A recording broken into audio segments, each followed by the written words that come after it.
ہمارے نبی صلی اللہ علیہ وسلم کا لباس ڈفرینٹ، پھر ساری چیزیں جو ڈفرینٹ ہو تو بھی انسان کسی کو اس لیے فالو کر لیتا ہے کہ بھائی وہ بہت بڑا اسکالر ہے. کیا خیال ہے؟ جاپانیوں کو ہم فالو کر لیتے ہیں، ان کی اسپیچز سن لیتے ہیں، یوٹیوب پہ سرچ کر لیتے ہیں، بھائی یہ پڑھے لکھے لوگ ہیں، بھائی سمجھ رہے ہیں، یہ کوئی پی ایچ ڈی اسکالر ہوگا، کوئی سائنٹسٹ ہوگا، کوئی بہت بڑے بڑے اسکالر ہیں. ہمارے نبی کے بارے میں پوری امت کا اجماع ہے بھائی نہ لکھنا جانتے تھے اور نہ پڑھنا جانتے. ابے بھائی پھر کیوں فالو کر رہے ہو یار؟ خود بول رہے ہو کہ نہ لکھنا جانتے تھے اور نہ پڑھنا، امی تھے. قرآن کہہ رہے ہیں محمد صلی اللہ علیہ وسلم جو قرآن پیش کر رہے ہیں ایک لفظ بھی ان کے دائیں ہاتھ نے کبھی نہیں لکھا، ایک لفظ نہیں لکھا. جیسے ہی آیت نازل ہوتی آپ کبھی زید ابن ثابت کو بلا رہے ہیں، کبھی کسی اور صحابی کو بلا رہے ہیں بھائی لکھو. تو چونکہ آپ لکھنا پڑھنا نہیں جانتے تھے تو بھائی ہم فالو کیوں کر رہے ہیں محمد صلی اللہ علیہ وسلم کو جب نہ آپ لکھنا جانتے، نہ آپ پڑھنا جانتے، نہ آپ کا کلچر ہمارے کلچر سے میچ کرتا، آپ کی خوراکیں ہماری خوراکوں سے الگ کیوں. امی کا معنی یہ کرنا کہ وہ لکھتے نہیں تھے اور کتاب کو دیکھ کر پڑھتے نہیں تھے. صاحب روح البیان نے بڑا کمال بات کی ہے. فرمایا بھائی لکھنے کی ضرورت پہلے کیوں پڑتی یہ تو پوچھ، اور کتاب سے دیکھ کر پڑھنے کی ضرورت اس کیوں پڑتی پہلے یہ پوچھ. اس لیے کہ تاکہ علم آئے، اور یہ سارے ظاہری اسباب ہیں. مصطفیٰ کو تو اللہ نے علم کی وہ وسعت دی کہ لکھے بغیر حافظہ وہ، اور کتاب دیکھے بغیر نظر لوح محفوظ پر، اسے لکھنا اور کتاب اٹھانے کے تکلف سے ہی خدا نے بری کر دیا. اگر کوئی گھوچو جماعتی یہ کہے نہیں وہ لکھنا نہیں جانتے تھے، اس سے پوچھو گھوچو لکھا جاتا کیوں ہے؟ کہنے کے حفظ کے لیے. میں نے کہا مصطفیٰ وہ ہیں پاگل کے سر پر ہاتھ رکھیں تو وہ عالم بن جائے، جاہل کو اپنا تھوک چٹا دے تو اس کے علم کا کوئی مقابلہ نہ کرے. ابے اگر لکھنا علم کے لیے ہے تو ان کے دربار میں پاگل آئے وہ نظر کرے تو وہ علم کا بادشاہ بن جائے. خدا نے لکھ کر علم لینے کے تکلف سے محبوب کو آزاد کر دیا. آپ پتہ امی کیوں کہا؟ کہتے ہیں کیا اس کا یہ معنی نہیں بنتا کہ لکھتے نہیں پڑھتے نہیں یا ان پڑھ؟ میں نے کہا امی کا لفظ کیا اسی ایک معنی میں محصور ہے یا اس کے 10 معنی ہیں؟ کا معنی تو بہت ہے. تو میں نے کہا اس سے نکل کر وہ معنی کر جو ان کے مرتبے کے مقام کا ہوگا. بھائی لکھتے کیوں ہیں؟ تاکہ علم آ جائے. کتاب دیکھ کر پڑھتے کیونکہ علم آ جائے. اب ہم محتاج ہیں ان اسباب کے، اور خدا ان اسباب سے محبوب کو کسی کا احسان حبیب پر نہ ہو. اعلیٰ حضرت فرماتے ایسا امی کس لیے منت کش استاذ ہو. فرما حضور امی ہے، اور ایسا امی کیا کفایت اس کو اقرا ربک الاکرم نہیں، جسے رب کہے حبیب پڑھ میں تجھے پڑھاتا ہوں اور میں تیرا اکرم رب ہوں. فرمایا جس کا استاد محمد رسول اللہ بن جائے کس لیے منت کش استاذ ہو.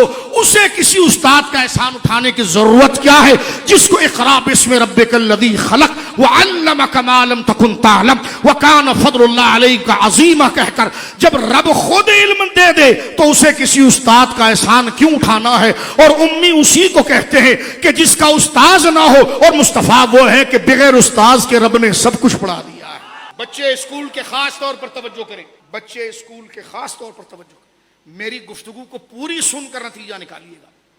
میں اس میں کیونکہ اس کی کوئی گوشہ خالی نہ رہ جائے اس لیے میں بات عرض کرنے جا رہا ہوں. اب آپ غور کیجئے، حضور سید عالم کو علم اللہ نے دیا. یہ آیت سورہ نساء کی گزری، وَعَلَّمَكَ آپ کو علم دیا مَا لَمْ تَكُنْ تَعْلَمْ جو آپ نہیں جانتے تھے. کوئی استاد دنیا میں دعویٰ نہیں کر سکتا کہ مجھے سب کچھ کا علم ہے. کوئی استاد اگر اپنے شاگرد سے کہے میں نے تجھے علم دیا جو تو نہیں جانتا تھا، اس استاد کے مقابلے میں کوئی بڑا استاد آ جائے تو یہ استاد اس کے آگے فیل ہو گیا. تو تیرا تھوڑا علم تھا تو نے تھوڑا دیا، لیکن رب جو عالم الغیب و شہادہ ہے وہ خود دعویٰ کرے میری صفت ہی علم ہے اور میں نے علم دیا، تو اب اس رب سے بڑا کون علم والا ہے؟ اور تجھے دیا جو تو نہیں جانتا تھا، تو پھر شاگرد اس منزلت میں کوئی اور کون ہو سکتا؟ بھائی امی کا معنی کیا جس کے پاس علم نہیں ہوتا؟ قرآن کی تو آیت موجود ہے، مسلمان کیسا ہے؟ قرآن تو کہہ رہا میں نے علم دیا، رب کہتا میں نے علم دیا. میں نے علم دیا کس چیز کا؟ ما لم تکن تعلم جو حبیب تیرے پاس علم نہیں تھا اس کا دیا. اور جو حضور کے پاس علم نہیں تھا تو کیا حضور چاہتے تھے؟ تو فرمایا وکان فضل اللہ علیہ کا عظیمہ، وہ علم دیا کہ سارے، جس نے بھی کہا کہ سارے انسانوں کا علم ایک قطرے کا ہے اور حضور کا علم اس کے مقابلے میں ایک صحرا کا ہے۔ شاہ عبدالعزیز صاحب سے پڑھو، کیا معنی کرتے ہیں؟ یونیورسٹیوں کے پروفیسر بن جاتے ہو، خود تو علم والا ہے اور رسول کے لیے کیا ترجمہ کرتا ہے؟ اب جو میں گردن پر پاؤں رکھ کر دبا رہا ہوں اس کو، تو یہ پریشان ہو رہا ہے کہ میرے علم کی توہین ہے، اور جنہیں خدا نے اپنے علم کا شاہکار بنایا ہے اس کے لیے تو علم کا کیا ترجمہ کرتا ہے؟ امی کا معنی ہی علم والا ہونا ہے۔ اس لیے کہ قرآن کی ان ساری آیتوں جو آپ کے لیے ہیں، ان آیتوں کو لے کر آپ کے اس وصف کی تشریح ہوگی۔ اس امی کے لفظ کے پیچھے آیت کھڑی ہے وَعَلَّمَكَ مَا لَمْ تَكُنْ تَعْلَمُ وَكَانَ فَضْلُ اللَّهِ عَلَيْكَ عَظِيمًا۔ اس امی کے لقب کے پیچھے قرآن کھڑا ہے الرحمن علم القرآن، الرحمن علم القرآن خلق الانسان علمہ البیان۔ رحمان، کون رحمان؟ علم القرآن، جس نے مصطفیٰ کو قرآن کی تعلیم دی، وہ قرآن جس میں ہر خشک و تر کا بیان ہے۔ کس کے ذریعے تعلیم دی؟ کہ قرآن کے ذریعے تعلیم دی۔ نصاب کیا بنا؟ کہ قرآن بنا۔ کہ پڑھایا کس نے؟ کہ ہم نے۔